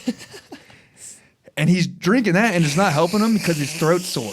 Yeah. Oh yeah, just the ice shaking it. Yeah. And he keeps going nonstop, dude. I'm like, get a fucking water. Do you know what that is? I'm like, that might help, dude. You ran out of water in your life, buddy? No, Bro, so I had that shit going on, right? But you know what? I'm like, fuck it. I'm locking in. He finally eats, right? And I'm like, all right, now I can really focus. Yeah. The waiters are kind of calming down. They're not as active right now. It's like I can finally enjoy the fucking movie. So I had that going. So it might persuade me in a certain way, a little negative. But overall, it just wasn't enough for me. It was good. I'll say that. I'll start off the bat by saying I give it a 7. I don't know why I did this, the L. Yeah. But if I had to, I'd go up to 7.5 if I had to. But I thought the body horror was going to be way more than what it was. It's almost like, I mean, I'm not going to get into spoilers. We'll do that later. But there wasn't as much body horror as I was anticipating. The story was fine. It was funny. It just lacked. It just lacked a little. I don't know how to. We'll get into it wasn't this. as satisfying as you wanted. I wasn't as satisfying. But overall, I'd recommend it, especially a date night, perfect date night movie. The acting was solid. Yeah, I mean, I'll let you get more into it. Yeah. No, I definitely share the same qualms with it as you do. Or, I think I'll start off with my positives. I think Alison Brie and Dave Franco together gave really good performances. I think casting a real couple to play a couple in a movie, I think it was just the best. It was the smartest marketing they could have done for this movie. Yeah. And in terms of the chemistry on screen, it's so good. Yeah, because they can actually make out and not to get into character or be like, oh, this is weird for you. This isn't weird for me, Yeah. They can just do it. Exactly. The relationship dynamic was so realistic to me. Like I was looking over at my girlfriend and was like, dude, this is like stuff that we fight about. Like this is so funny to me. That's kind of what Paige was saying too. She's like, Yeah. I'm not saying we fight a lot, but like it seemed relatable kind of. Yeah, you know, no, you know? yeah. It's like it's things that you say to each other in passing that might start a bigger argument or whatever, or things that you feel put on screen. And so it's like, I thought all that was really good. I think the tension buildup is great. There's some really freaky stuff in it that actually like made my skin crawl a little bit. And I'll get into what's From the body horror part, or just like an eerie, scary. just kind of eerie, scary. Okay. Yeah, just like the vibe of the small town was like they don't spend a lot of time building out the town, No, not at all. but I got the vibe of the small town. It made it feel more yeah. like kind of like closed off, like there's nowhere for them to go or run, and so And I will say, when it comes to horror movies, I think that's a big thing about it's a big thing, definitely. You're trapped, right? Yes, yeah, and it's like that's a big thing in this movie. Is like they're trapped together. And it's like they can't escape each other. It's like, and I just think like the motifs of, them going through what they're going through in the movie versus and how it relates to like their actual relationship problems, I think was like very well done. Mm-hmm. So I think that's why like the writing's really good, and I did really like it. I will say though, like just how you said, the body horror was really sold in the marketing for this movie, and there are parts of it that are like really well done. Like everything that is done is great, but it didn't go as far as like I wanted it or what I was sold as an audience member. And so like I wasn't expecting anything like The Substance, right? But I was expecting it to be kind of gross out, like it's hard to get me. Like Bring Her Back. Yeah, like I wanted it to get me, and not one thing in the movie made me look away. I don't think it got anyone. Yeah, and so, but it's funny. It's so entertaining, well made. Cinematography's great. The special effects and like the makeup, the practical effects, all so well done. There were. It wasn't boring. I wasn't bored at all. No, it wasn't bored at all. Yeah. Like it was very entertaining, but I'd give it a 7.5. Okay. And I would be closer to 7.5 to 8. Okay. Oh, really? But I wouldn't go down from a 7.5. I think it was a very good 7.5 movie for me. My scale, I'm starting to like figure out my scale a little bit more as we go on doing these, and I'm like, some of the movies I put at 8, I just can't. I don't think it's in that league. Yeah. Like Bring Her Back was an 8, and I think this is in a whole. It's way better than that. Bring Her Back for you is an 8? Yeah, Yes. Bring Her Back for me is now like a 9. Oh, really? I think my scale is I'm starting to get an idea of mine too. But leaving theater, you were an 8. Yeah, but now that I'm like comparing it to like everything I'm kind of seeing. Mm-hmm. So you're comparing it to movies you've seen this year? Yeah, a little bit. Or just like getting more of an idea. Like I can compare it to stuff that, what's getting me. So like Superman's moving down a little bit. Well, I feel like this movie is a whole point below, which would make sense for you being like 8.5. Yeah. 9. Bring Her Back. But it's definitely, I'd recommend it. Yeah, definitely. Especially for a couple. Like it's a fun little date night movie. Yeah, for sure. And it's not going to be too much for like, if the girls, like Paige, for example, I'm using her. She was kind of like, oh man, the body horror, I don't know if I can do it. But she definitely was like, I was like nothing. Yeah, no, I agree. Yeah, well, damn. Well, I guess we can get into spoilers now. We'll get into spoilers. This is spoiler part. So fast forward to Fantastic Four non-spoiler review if you're wanting to stay away from spoilers. Make sure to like and subscribe as well. Yes. And comment. I'm supposed to say that, I guess. Like That's what, 50 times a video. Yeah. Like and subscribe. Yeah. Hey, hit that bell actually while you're at it. Yeah. Dude, so I guess we can talk about the parts that we really liked in terms of like the body horror stuff that they did. The practical effect of the hands like combining to each other was so cool. I thought it looked so good. Yeah. All the effects, like you said, look really good. Yeah, and the best scene in my opinion was the bathroom scene. Yes, that was my favorite. Dude, so good. Yeah. It was like I still wanted more though. I thought just a tad more. It just ended. It was there. It was great, and then it was over, and it was like, all right, on to the next. Well, thing. the problem is, I think why you say that, like the problem for me was like where they build up the tension so good, like slowly kind of how they're morphing together. So I think the bathroom scene was it was very well done. I think it was perfect for what the movie needed.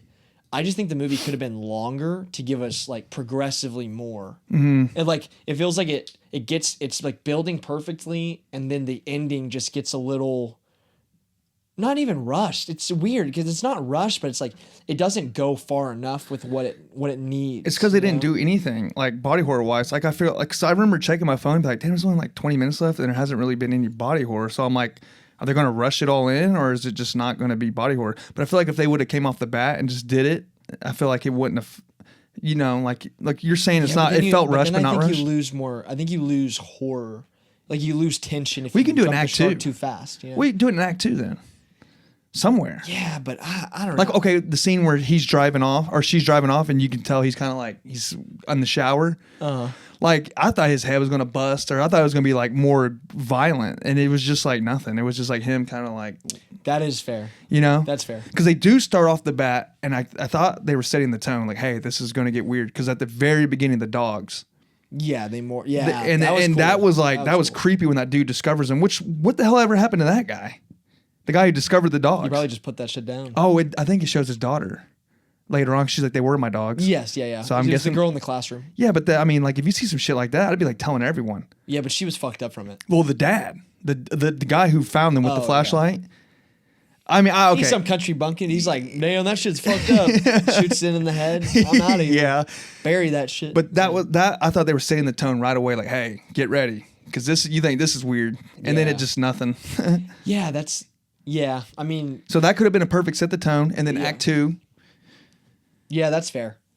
But that scene was good though, because like you see the kid come in, and then the kid leaves, and he grabs the teacher. And at this point, you don't expect really the guy. The bathroom scene. Yes, and it was funny too, because you could tell by the feet like it's a kid, and then the next one it's like we didn't even need to see that it was a kid. It's like you knew. Yeah, and so it's all like unsaid.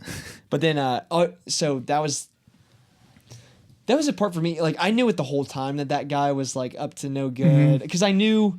Because Dave Franco even says it like in like the middle of the movie. He's like, "Oh, this shit's like culty," because he saw the bells and like the chapel thing underneath. So it's like it's a cult thing. And he's like the only other character like in the movie. Yeah, exactly. So it's like he's gonna be like involved in some way. I will say my favorite little detail that I liked was like the chick or the girl's fine. So they get trapped in the cave right in the beginning of the movie, or like kind of that first act, and then Dave Franco's drinking the water. And then all that shit starts going weird with him. Like whenever she leaves, he's like banging on the doors or like in the shower. But I don't know if you notice, and I don't know, I might be wrong here, but she doesn't experience any symptoms until she goes over to the guy's house and he gives her the glass of water. And I think like when she's drinking the glass, because you don't see him drink it at all. Yeah. Or maybe he is drinking it, but he's already... you find out later on in the movie, he's already merged with his partner. And they're like the two guys mixed together. Yeah. But that's what I think happened, is like she drinks the water at the guy's house, and then all of a sudden like everything just starts going to shit. That makes sense. No, I didn't catch that. Yeah. But yeah, I guess that leads us into like soon after that, we get that scene where, she tries to break up with him. And, they get dragged together and they morph and they end up passing out from snorting all the muscle relaxers. Yeah. I thought that was so funny. Yeah, He was like, it hits faster if you snort them. Yeah. He's just crushing them up. And just after they already took like 100 of them. Yeah, so funny. And they end up doing the sawing scene, which we have the same. They I'm like, here it comes. Yeah. And then like it just flashes by. Supposedly supposed to be like the big centerpiece of the movie. That's like what they're advertising, that scene. And they fucking cut it. I know. It's like, if you're going to market yourself as a body horror movie and try to be that, never cut away. And all these damn influencers that review the movie early and they're like, oh my God, I'm still shocked by greatest body horror of the century and all this. Yeah. I'm like, bro, you guys hype this shit up way too much. Yeah, it's like a year after we got the substance, bro. It's like you can't be marketing. You can't be saying that stuff. All this shit, dude. Yeah. Yeah. So, yeah, it almost felt like just like a really weak directing choice. If it is the director's choice to cut that. Or a marketing choice. Because maybe he made it and then the marketing was like, we'll get people in if we just say all this crazy shit. Yeah. So, it's just like, almost lackluster. You know, it was just kind of like, damn. You just wanted more. The cut, I will say, the cut is funny. Like when they cut away and then they're just eating, like it's funny, but I don't need that. That's what I was saying earlier. I don't need a funny moment. I was like, I'll take away the funny was fine, but like if I had to sacrifice funny for more like scary and horror, like I would do that. It raises the stakes. Yeah. So it's just kind of like, why even do that? So you set up the buzzsaw, especially because you set up the buzzsaw at the beginning of the movie. He's like, oh, I could fix the ports with this. Yeah, and I saw that. I was like, oh, shit. Yeah, you know this is going to come in. So they set it up as this big thing. Even by setting up the fucking saw, and then they don't show it. It's just... It sucks. Yeah. That was a big thing that I was really disappointed in. There's a couple, like, of the writing shit that kind of... I was like, really? Like what? Okay, so... Like the girl was just so like as the movie goes on, because he's sick, right? Yes. Because he's infected first, or however you want to say it, cursed, whatever. Okay, I will say like she's dealt with his mental issues for a while because you know, they have the whole thing with his parents and. But some of the shit that's happening is like very like him with the hair. Like I would have saw that and be like, okay, you're fucking possessed. Like I would take it way more serious, you know? Yeah. Like that was like. You know, and it's just like going in, you know, and I was like, this is weird, right? Yeah.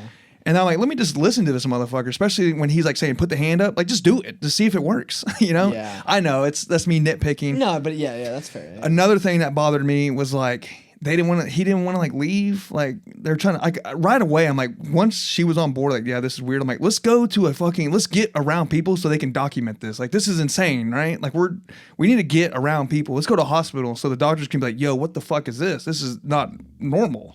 Yeah, but I will say, I think like all of that plays really well with the theme of like the relationship stuff because, you know, it's like you ignore things and you accept things about your partner that like, you wouldn't traditionally accept because you're trying to like keep that rose-colored glass with like your partner, you know? Don't want to judge them or like, you know, shit on them in any way. And so it's like they can ignore like the horror aspects because they're trying so hard to keep their relationship alive. So I think that kind of plays into it a little bit. Like maybe I'm giving them too much credit. Yeah. But in that way, like I could see why they never leave because they're trying to make it work. Well, and they did try to go to the town at towards the end. Yeah. And she didn't have the keys. Yeah, exactly.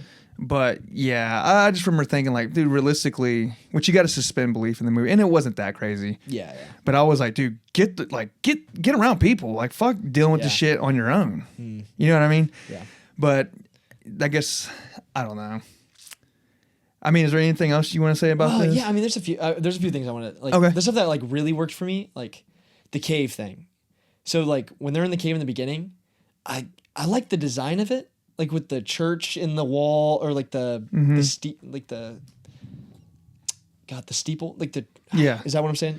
Is that the right word? Yeah. The church steeple is like it like engraved in the walls and it's like poking out because it collapsed in on itself. But then that hole, like it looked so like alien to me. Like didn't it not look? It almost looked like alien. Yeah, I get what you're saying, like sci-fi, or like from like another universe. Yeah, and I thought like the design was super cool. Yeah. And, like when he goes back to the cave later on and he sees the morphed human, that was well done. Like that was really cool looking. Yeah. And they had like you can tell they tried to kill themselves. Yeah, right. Like with the knife, just like, come back. Yeah. Like that was really like, ooh. Oh yeah, put it out of its misery. And the two things that worked the best for me though, like.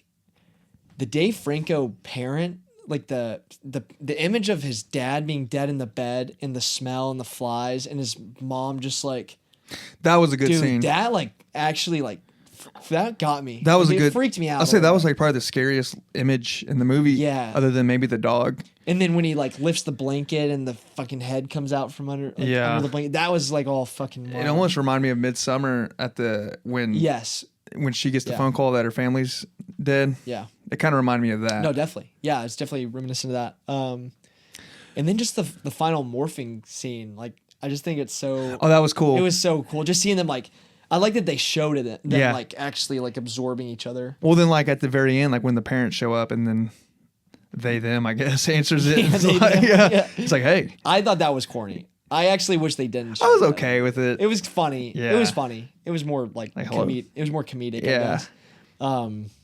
Well, here's something I want to talk about, which I've been seeing a lot, and it Yeah. seems to be kind of true, maybe. What? The plagiarism in this. On what? Oh, you haven't heard about on this? The plagiarism with this movie? Apparently they stole this word for word on this movie. They're being sued right now, and it's like an actual legit, it isn't like some bullshit. What do you mean? The whole screenplay is apparently ripped off from another person. That's already made, or Well, no, I don't think it's actually put into a movie, but he had the script out there and they just kind of stole it. Like, interesting. yeah, oh yeah, it's a Really? big deal. Yeah, like it's not. Yeah, like I'm trying to put it in perspective because you hear shit like this all the time, but this actually has I think it's like going through court and shit. Huh. And there was a point when this movie was first coming out that they thought it was going to get canned. Wow. Yeah, like it's a big deal. That's insane. Yeah, I Yeah. haven't heard anything Yeah. about that. That's crazy. I mean, I hope that's not true. I think it's one of those things where, damn, it might be. Yeah. But they changed it just enough to be like, man, not really, Yeah, yeah, yeah. Just But- like kind of the whole concept of I think the couple being out and them, the whole, yeah. Mm. You have to look into it. yeah. Well, I'll have to look at that. And I should have came better equipped. I thought for sure Should've you brought might the have. receipts, bro. I know. Brought the I just thought you would have heard about it. 'Cause Nah, I feel like everywhere I read about it, it's always being brought up with this movie. That's funny. Yeah. I mean, it's reoccurring theme on the pod. I think our feeds are so much different. Yeah, our algorithm. yeah, our algorithm's so much different. From each other. Yeah. No, yeah, that's wild though. I liked it overall. I thought it was a fun movie. Yeah. Just really, really entertaining. Just wanted more. That's about. Just wanted a little bit more. Yeah. Yeah. Didn't hate it. It was good. Just thought it was gonna be better. Yeah, definitely. But you ready to move on? We can get into the real behemoth of the pod. The dude. behemoth. God. The Galactics. I could talk about this movie for a fucking hour, but we can't do that. So we'll try to keep it somewhat relegated for the audience down to a minimum.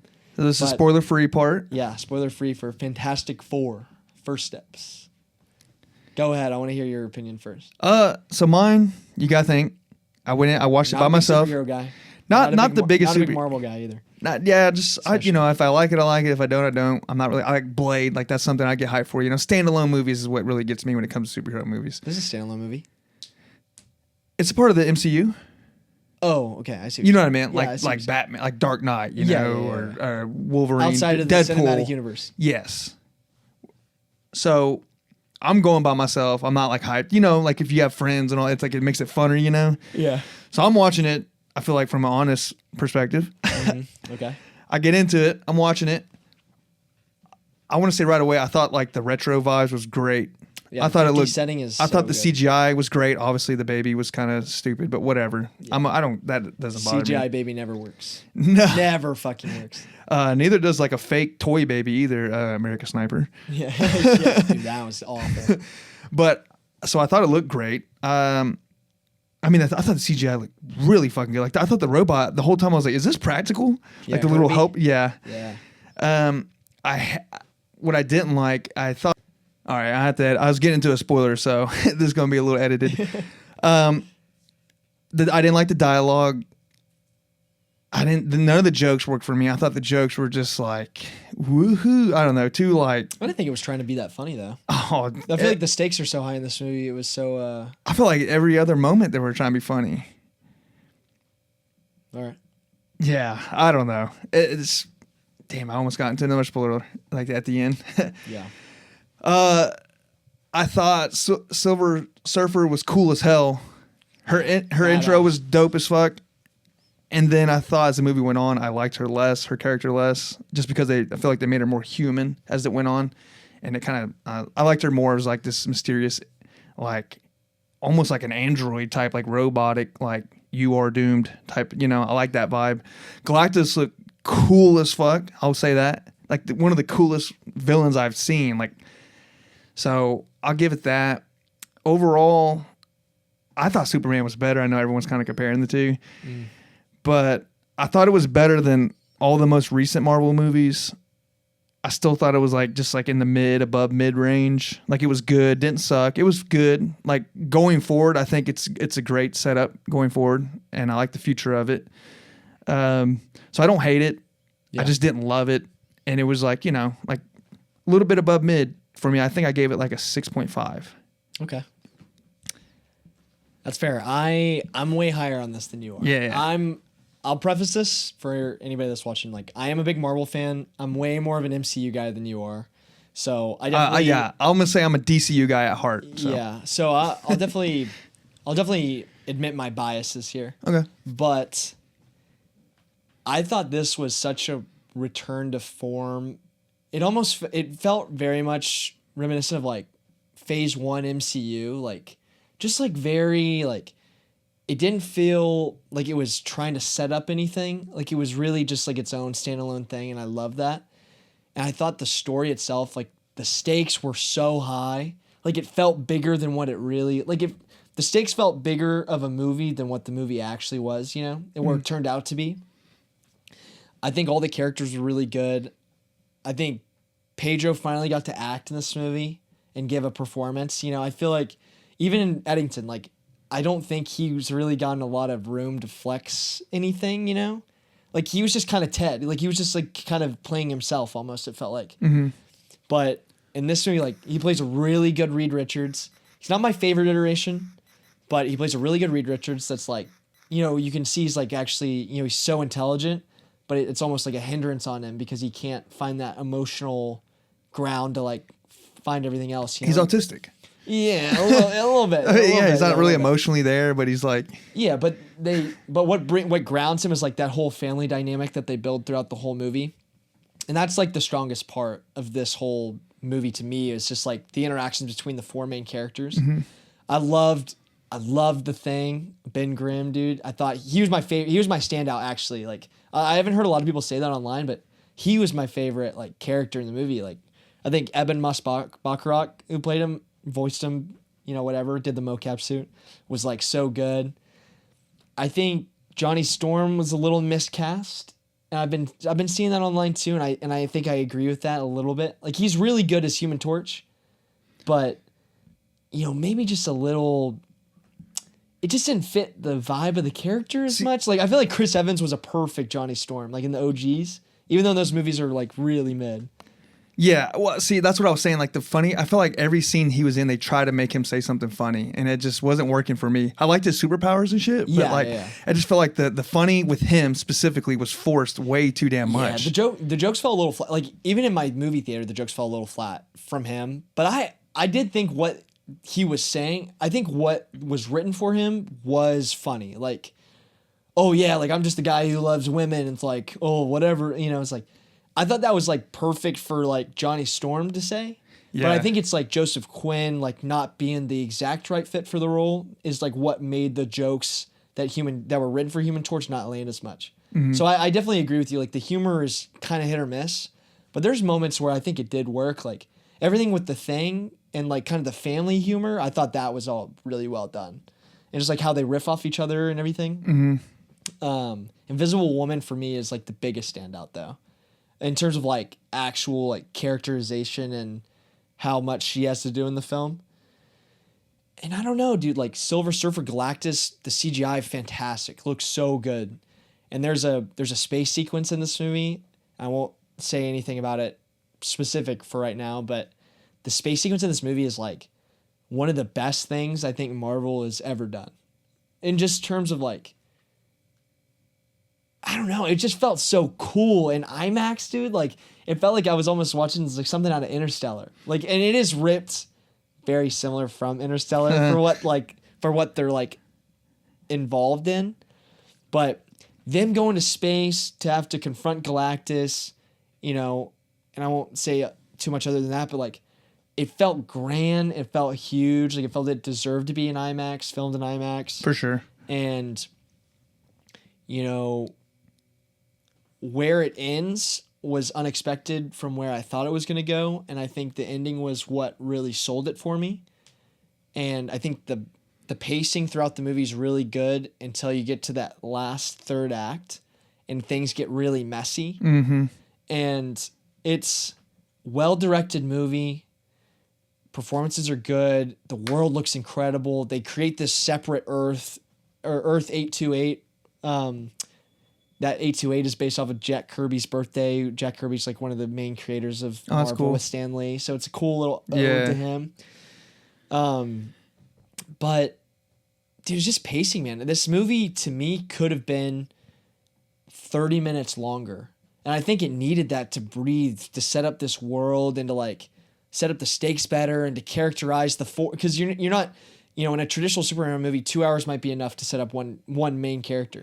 But when you have working with something like Fantastic Four, you have 4 main characters that I think all need to be fleshed out as equally as each other, so that where their bond actually comes through the screen. Yeah. And it's like, it felt a lot of these scenes were very cut down, and you know, I felt like there was a 30-minute longer cut of this movie out there. Probably. And so it left me wanting a little bit more.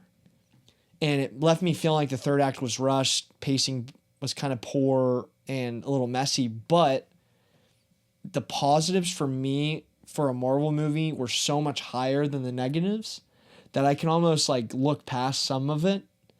But the pacing's definitely unforgivable, and that's what brings it down for me to probably about a 7.5 to an 8. Okay. Yeah. I liked it more than Together just as like an overall movie going experience. Yeah. And because I'm a Marvel fan, so you gotta scale it a little bit different. But I'll argue I actually liked it more than Superman. Yeah, Superman. The only thing like I said, like the kind of like the virtue signaling shit. Yeah, that that's can what be- really bogs it down. Other than that, I thought it was great. But that is such like I can't. You know, I try so hard to pretend like it's not there, but like it really is, and it does kind of like make it a little lame. Yeah. And it kind of takes away where this. I didn't. You know, it was just this is a superhero movie. It's a comic book movie. Let's get into it. Yeah. So I made that point about Fantastic Four being messy, right? And I think Superman is a messier movie overall. Like in terms of like it's so scattered of like its themes and like what it's trying to say and like blah blah blah blah all these random characters thrown in. But Superman's so goofy and like joyous and like embraces the messiness where Fantastic Four doesn't. And that's where I think a lot of people are saying Superman's better because it's so much more of like a good time, or it's like way more like, you know, it wears its heart on its sleeve almost. Yeah. Fantastic Four isn't doing that. So I think, you know. So when it comes off corny on Fantastic Four, it's kind of like it's just corny. Whereas Superman's like, yeah, it's supposed to be corny. Yeah. Like they're more meta about it. Yeah, maybe a little bit. Yeah, exactly. Yeah. I get that. I feel like a lot of people are like with you on this.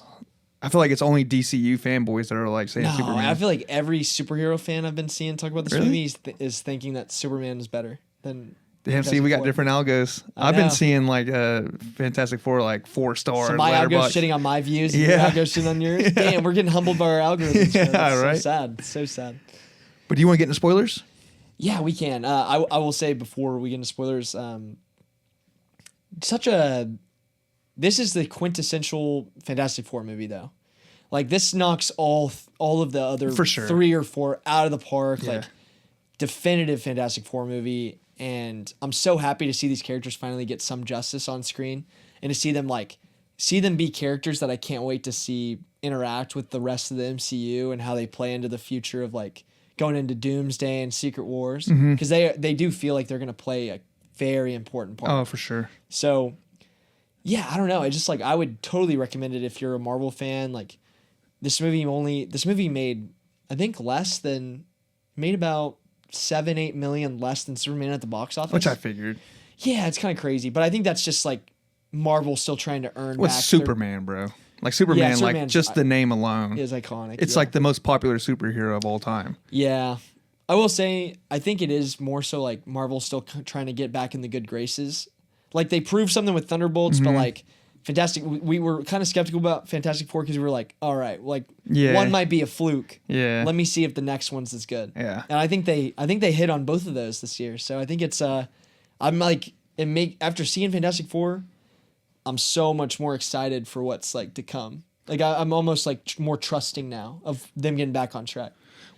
All right, this is the spoiler section. So this Yeah, is dude. for you if you've seen it, and if you haven't seen it, you don't care. Well, stick around. I guess You want me to go first since I have all the Yeah, you got all the negatives, and I'll come back. and to I'm them, yeah I'm going really into what I I'm like. curious to see like maybe it's just not a big deal to you like Yeah. the writing like okay so the part that got Well, edited okay, out. are we? I don't want to do nitpicky. I don't want to do all nitpicky. No, this isn't. stuff. I mean, this is like big. Okay. I feel like it's.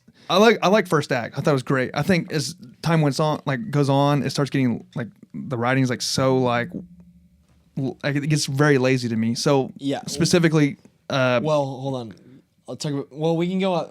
We should take it act by act. Let's do it act by act. That first act. Well, I liked that. Okay, I liked Act 1. I liked when Silver Surfer showed up. I thought that was dope as hell. Yeah. Oh, so the writing specifically, like in that first act, I think is really good. Like you said. Well, yeah. Because the way they set up the characters, we don't have to sit through the whole origin story, Mm-hmm. but they give us that kind of like, oh, these people are like celebrities to us, like they're huge, like figures. They explain everything pretty quickly and perfect. But you know? it's also like stylized and it's like Yeah. really well done. Like Matt Shackman, the director, like doing like kind of embraces that retro 50s style and does like the 50s talk show, like and then they kind of do the clips of like their greatest moments of fighting villains and Kind of gave me a Fallout 4 vibe, like that old timey like Yeah, definitely, radio in the background music, Yeah. you know. yeah. So I was for it, and it was like, you know, obviously the writing's not perfect, but I didn't care at that point. It was a superhero movie, like whatever. I didn't expect it to be great. Yeah. But as the movie goes on, like they start to humanize Silver Surfer a little too much. Like she's all like pouty, you know, like when Human Torch, when he like he's having this moment with her and he shows her all like look what you did. He deciphers like the message pretty quickly, right? Yeah. Like, and then he just plays it all like, was it Times Square, I guess? Was like that version of Times Square, like all on the, Yeah. and it's just, it was just kind of lame to me. Like, why'd you have to do it like that? And then you're like, I just thought that was dumb. Yeah. And then she storms off and she's like pouting. She's like, "Wah," and you get all sad. I'm like, oh, she's not as Well- cool, badass. I'll argue. Okay. I'm gonna argue that Silver Surfer is my favorite character Yeah. in all of Marvel, right? Silver Surfer, that's like the whole premise is like, okay, I will say the writing could have been better. The writing could have been better in how they went about kind of, it felt rushed, like how they, Yeah. how fast they humanized her. I'll give you that. But Silver Surfer is one of the most tragic like characters. Okay. Because the backstory of Silver Surfer is, so for the Silver Surfer I like, Galactus comes, destroys his world, takes him as his herald, and he has, you know, he lost his family, lost his loved ones, lost his whole planet. Now he has to be a herald for Galactus to come destroy other planets. And he fucking like, he's cold because he has to be. And, you know, they chose Shala Bal instead of Norin Rad as the Silver Surfer for what they wanted. Shala Bal left her family, left her daughter in order to save her life, to save her planet, and became the herald. She has to be stone cold. She's killing all these families and like, but she's like, there's so much pain underneath that. So like, them humanizing her, I think is like good. I just like how they went about it. That's what I didn't. Okay. Okay. Yeah. Yeah, I can agree with that. Okay. And I can give you that. Like, that's how it should. Yeah. Yeah. So I'm not. Yeah. I guess it's just how they did it was a little lame to me. And then some of the other, and I might be going a little past an act, you know, or Yeah. fast forward and bringing it back in the movie because I can't really remember exactly what happened when. But like, okay, so they find out Galactus wants the baby, right? And so they come back, they tell the civilians everything, and they're all like, "Rrr, rrr, rrr," like, you know, they're all. Hold on. Okay. I don't want to pass over anything because there's We so can go much. back All right. because I only have like three or four. Okay. I don't, you know All what I right. mean? Go ahead. Yeah. So they're all mad, and then like later on, they end up like, I guess she just says, "Screw it, I'm gonna give this So- badass speech." They go to the okay. Yeah. Okay. So for, Well, if you, this for is anybody- spoilers, Yeah. Okay. Yeah. you know what I mean? Yeah. I don't, you know, I don't want to decipher every single part of Yes. the movie because, Yeah. you know what I mean? This is just big parts to me that really Yeah. stood out. So she comes out later on in the movie and gives like this speech, right? Everyone's gathered around. She just says all this profound stuff about, you know, like, this is my baby and blah, blah, blah. And then ends with, you know, I'm not going to sacrifice my baby for Earth, but I'm not going to sacrifice Earth for my baby. Yeah. And everyone's like, you see, like when she's giving the speech, like the people in the crowd are doing this. I hate when they do this, like the head nods. Oh yeah. And then Makes it sense, yeah. and then it shows the people watching like on TV like tearing up a little, like, and you Yeah. see that her winning them over, and it's like writing wise, it's like, okay, we gotta get past the part where we win the crowd over. Let's just make her give some lame ass speech, Yeah. and then everyone's just on her side. Like everyone's like, all right, we're in agreement. So we writing wise, like, all right, now we're past that shit. Now we can get on to the other things.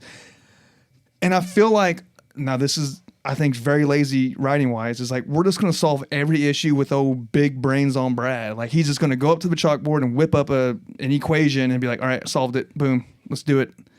Every problem they ran into, he could just fix on a chalkboard. And I get his character is smart and they're supposed to do it, but it just seems so like, okay, ran into this problem. On my chalkboard, found it. Let's do it. Yeah, all right, and then I can get it. Okay, now the part I hated the most was you're hitting so. Can I? Okay, so you want to? Okay, I was yes. gonna. Okay, Okay. Defend it. Yeah. I want to preface this real fast.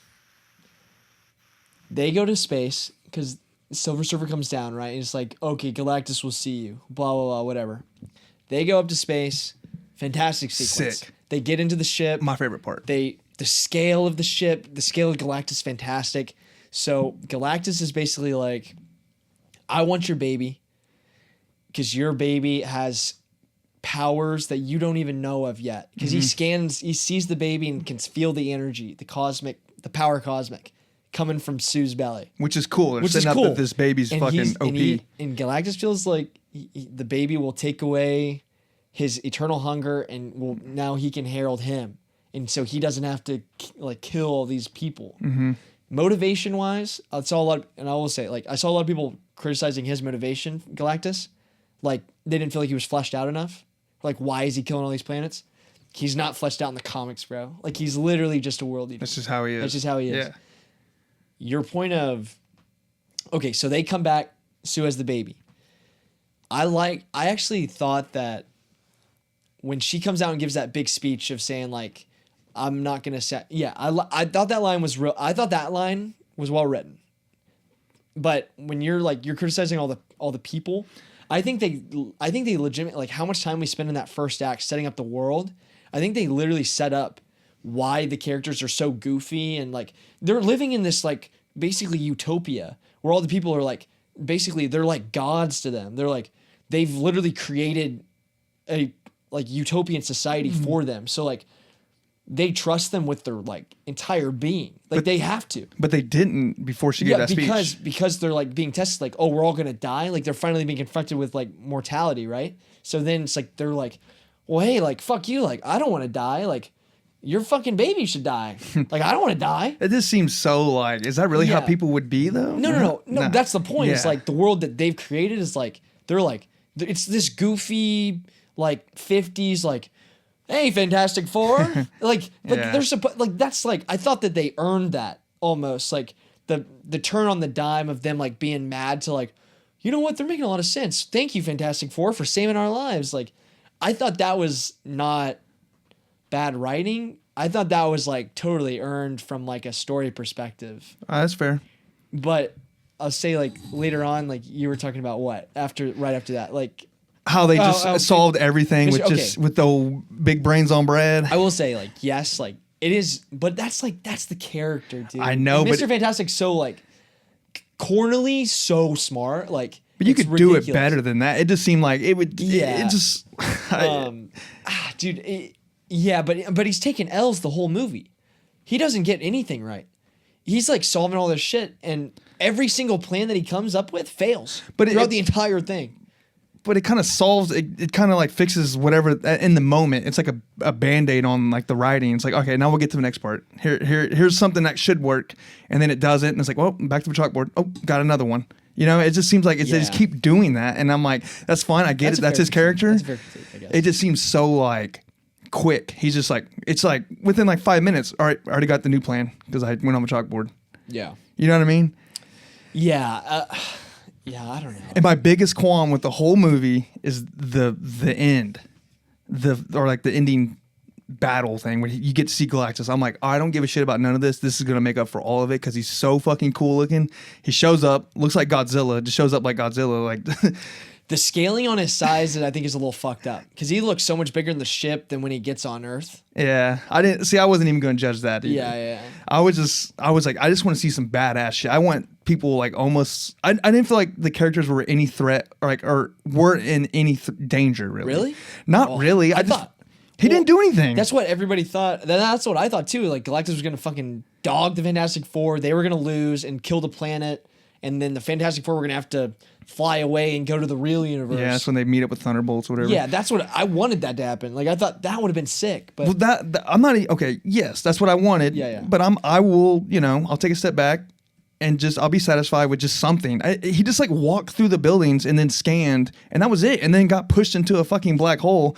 The whole switcheroo thing, I thought that was so shitty. Yeah, you like, were saying that. I came with this master plan, and everyone's like, the baby. He's like, it's got to be the baby. I know it sucks to say, but we got to do it. And you just leave it there. Like, you think Galactus is like this fucking stupid? Yeah. Then they go. They moved the baby way too fast. And then like way too early. And if you're going to do that, your plan is to just fly him back to the top of your headquarters and just leave him there with the fucking windows open. Like, you're not going to take him to like an underground facility. Yeah. That's fair. And then you figure out there are windows that shut and bolt down, but you wait until after he finds you to do it. Yeah. I was like, this is fucking stupid. Yeah.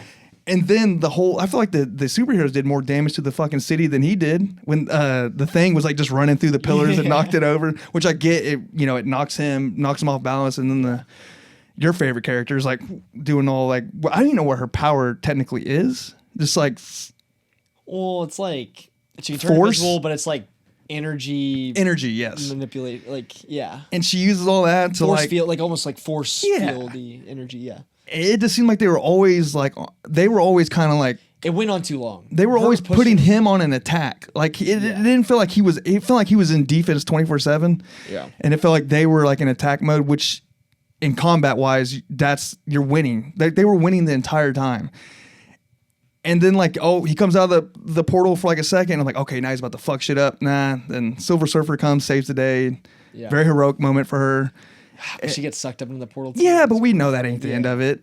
Yeah. But like, it was just like, I just felt like, oh really? I thought this dude was gonna like. I guess he did grab. I hated that part. I actually hated that. I was like, dude, he sucks ass. If it wasn't for his brain, like his actual like physical superpowers are just so weak. He should be able to stretch more than that, and like to be like accurate for the character. Yeah. It's just like, I don't know, it was a little goofy. So I just wanted him to just be crushing shit, maybe grab somebody, because the most damage was self-inflicted. Like her like using all of her strength to like basically killing herself to like win. It wasn't like he did that to her. Yeah, but like that, I feel like that almost, okay, I'm not saying like I don't agree with all your points here. Like, Yeah. that's what I was saying before, like my non-spoilers. Like the third act is a mess, and it's like, and I think there's so much stuff that they did like poorly, and that's like what kind of sells it almost towards the end. But like her using the force field shit to like push him through, I thought that went on too long, and like I agree with you, like it is a little goofy. Like you wish like it would have taken more to stop him, because Galactus is such a big giant like force of nature. Like it was too easy. He was like clumsy. Yeah, but I will say like her sacrificing herself, like you could say like, oh, like she should not have been able to do that to him, because he should have been so much more badass. But she does kill herself in the process. I think that's like that almost brings a scale of like how powerful That's fine. it takes. But like I don't know. So like I just wanted more of a threat. I felt like he didn't do anything, and That's fair. but That's they fair. hyped him up to be this badass motherfucker. Yeah. Like he reminds me, I'm agreeing with that. Yeah. like Infinity Wars type, villain. Like I was like, he's like the main head honcho. Like he's about to just rip shit, and he looks so cool on top of it. And he's so like the stakes seems with him specifically seem like, oh, if he's on your bad side, you're fucked. And then he shows up and literally just walks through a building and then just scans and then gets knocked into a black hole. Yeah. I will say like the scales felt so big going into the movie, and like as they set it up, and it does very steeply decline. And that's like the worst part of the movie is like the ending. It's like how it works out. Just make him fuck some shit up. But they do kind of clutch up with the post-credit scene a little bit. I can't lie. Yeah. Them like pulling up with Dr. Doom, like they fast forward 4 years, and then Dr. Doom's there, and he's like talking to Franklin. Franklin's reading like Darwin stuff. It's super funny, and it's like it's just like it got me hyped. As a Marvel fan, it just got me so hyped. See, that's what I'm saying. Like it was a theater experience. I'm like, as a movie experience, like just watching it as a movie, I just felt like I was like, I don't get like why it's so loved. What the new like the movie in general? They were hitting you with like you were getting hyped, right? Yeah. So even though Yeah, you but fell I off a acknowl- little, I you got acknowledge hyped that. again. I acknowledge that. Yeah. Yeah. So you're riding this high, and then you hit a low, but then they hit you back up with the high again. Yeah, Where me, yeah. I don't even care about that shit because I'm not like a big superhero fan. So when I see that, I'm like, all right, whatever, it's cool. Yeah. So it's not enough to like. So I'm watching it just like as a movie. I don't know. I'm not trying to say it was like the worst movie ever. It's not. It's solid, but I don't know. I mean, I'll say it's probably like middle of the pack Marvel movies for me. Like it's not. I've been seeing people say like top 5, top 10. No, I don't think that. I just, I mean, it was just fun. Like it was a good movie. Like I think it was a good movie. Like there's stuff stylistically in it that's so well done that it's like you kind of have to get it. You have to give it credit. I agree. Like there's stuff that it does better than any modern like blockbuster. It's like it's reaching like some highs that are like very hard to get to. It's like the score. We haven't even talked about the score. The score is so good. Mm-hmm. Like Michael Giacchino did it, but it was such a good. The music was fantastic, and I agree. Yeah. yeah, and the first 2 acts are, dude. That space, the whole second act with them in space is so fucking well done and so badass. It's like they're like surfing around the black hole and like tracing it, and then Silver Surfer's like riding on the surfing on the black hole, surfs on the lava earlier in the Galactus spaceship, and Silver Surfer's so fucking cool in that scene, and like the birthing scene was tense because they're like, fuck, we got to get around the bend of this black hole, but we're also having to give birth on the ship, and it's like it was so. I mean, I thought it was so well done.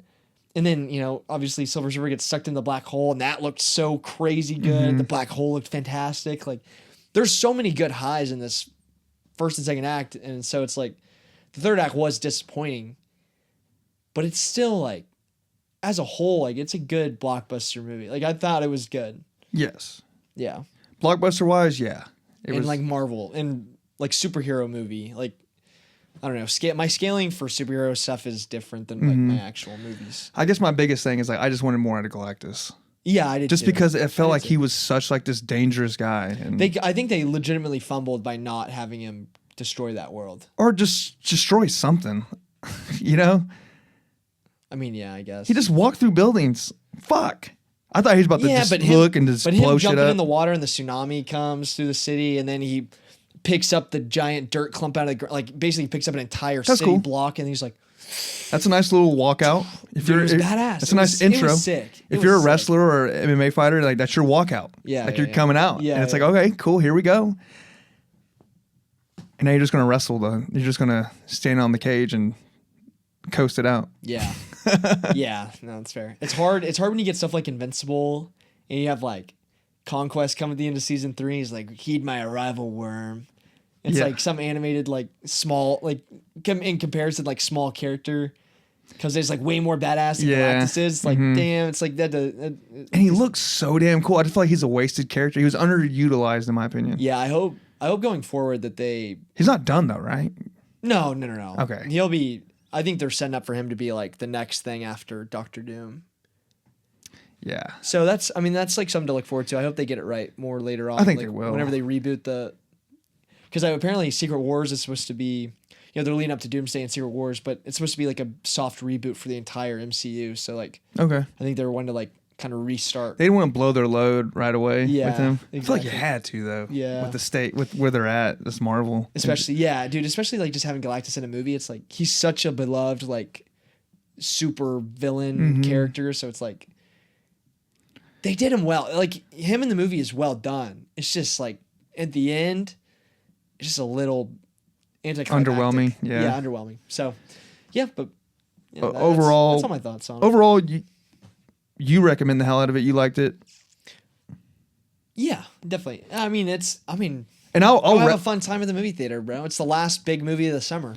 Go and see it. I know it sounds like I hated it, but I would recommend it. I'm like, yeah, no, it's for if you're into superhero movies, yeah, I'd recommend it. Yeah. That's just me. You know what I mean? So, would you want to finish up like what we're going to see? You're going to see Naked Gun? Yeah, I'm gonna try to see Naked Gun this week. Hopefully we can review that next pod. The reviews are fantastic for it. Fantastic Four? I felt like for a while, like I might not have said it on the pod, but I was feeling like I was the only person in the world who was like excited for this movie. Because I'm a big fan of the old, like the OG. The OG is considered like one of the funniest movies, right? From what I've been hearing. It's just a spoof movie. It's just like the king of the spoof movies. Yeah. Yeah. So I mean, I've heard Liam Neeson's fantastic. It's like an hour and 25-minute long movie, so it's like, dude, for a comedy that apparently it's like a laugh a minute, dude. It's apparently it's just so funny. Trailer wise, are you like kind of skeptical at all? No, the trailers have got me like so. You don't think it seems like it's being different than the original one? I mean, yeah, it's a new style, but you have to bridge this era of comedy is so much different. You have to bridge different eras of comedy, you know? Yeah, I'm not saying I'm not guaranteeing I'm gonna watch it, but I'll try. I'll definitely try. You're for sure gonna watch it, right? Yeah, I'll try my best to. Okay, so well, if we watch it, we'll review it next week. Yeah, I'll try to get my dad to go see it because that's more up his alley. Yeah, that'd be cool. Yeah, but that's about it, huh, for this one? Yeah, that's it.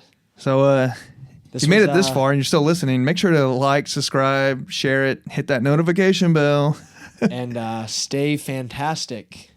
Dun, dun, dun. Oh, and check out our socials. Yeah, we got the Instagram going, so we're trying to post more shorts and stuff on there. There we go. Yeah, we posting movie news, trying to keep you updated as much as we can. Trying our hardest. Yeah. But thank you for listening. Yeah, catch you next time.